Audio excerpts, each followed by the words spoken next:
I'm Mike Maier, and I'm here with Randall. He's another customer of ours, and he's running our power steering system, and we're here at the USCA event in Vegas. And first off, did you have a good time this weekend? Awesome. It was a wonderful experience, yes. Yeah, the track's a trip out there. It's real flat. Very flat, not what I'm used to. I'm used to Sears Point, Thunder Hill, stuff like that. You got a lot of elevation change. This is a very flat track. Yeah, I heard some of these the old Vegas tracks out here that you got to really pay attention. It's hard to pick your lines. Yeah, and there are a lot of like apexes out here, so it's really technical about getting that right line, and getting in the right spot. Well, you bought a power steering kit from us. Actually, your brother got one, actually for another customer. Yeah, exactly. And then you bought one. And I wanted to talk about that. We got some goods and we got some bads about it. I wanted to see what your thoughts were about it. What year is your car? It's a 66. 66 Mustang. You ran manual forever? Yep, okay. Right up until now. And, what were your concerns before you went to? I was feeling that being manual, it was going to be a little vague, that I wouldn't have the feel that I had with the full manual system. But as I'm getting older, a full manual system is very tiring out on the track because you're fighting it the whole time. So I wanted something that was going to give me something that had the performance feel and also had get that manual feel, so it wasn't getting the vague feeling on the track. And that's why I went with your system. Okay, I want to hear goods and I want to hear bads too. Okay, now driving on the street, it was wonderful. But I've only had a few hundred miles on it. Driving around on the street, it was working beautiful.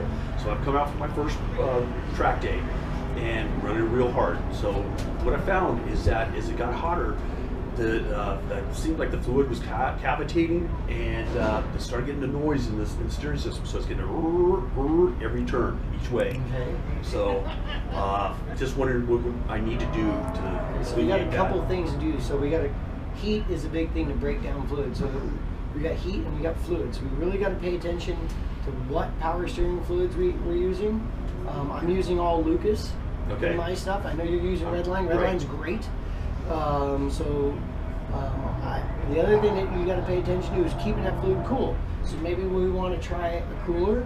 Not only does a cooler cool the fluid, but it also settles the fluid down and helps to deaerate it. Okay. And the final thing is we really want to make sure the power lines are lower than the level in the reservoir. Because if the power lines bow up and go down, it'll capture a bubble in the top, and you get a feel in that line, and you won't be able to get it out. Now, if I went to a remote reservoir and mounted that off of the pump and higher, if I still had a little rise in the hose, in the reservoir. Okay.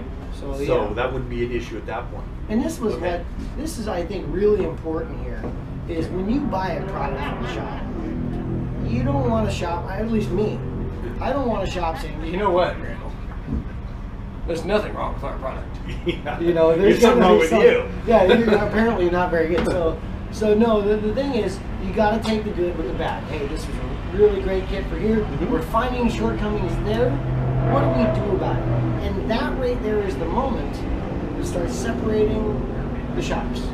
That's what we really work ourselves hard on, is finding the problems, making them come together, fixing the problems, and then we can go on and enjoy our weekend. So and pass that information on to your product down the line. Yeah. Hey, so we're R&D right now. That's it. Isn't that cool? Yeah. Hey, awesome, thanks so Mike. much, man. Thank you. Good job. I like the advice, so we're going to give that a shot. All right, man. Thanks so much. Cool.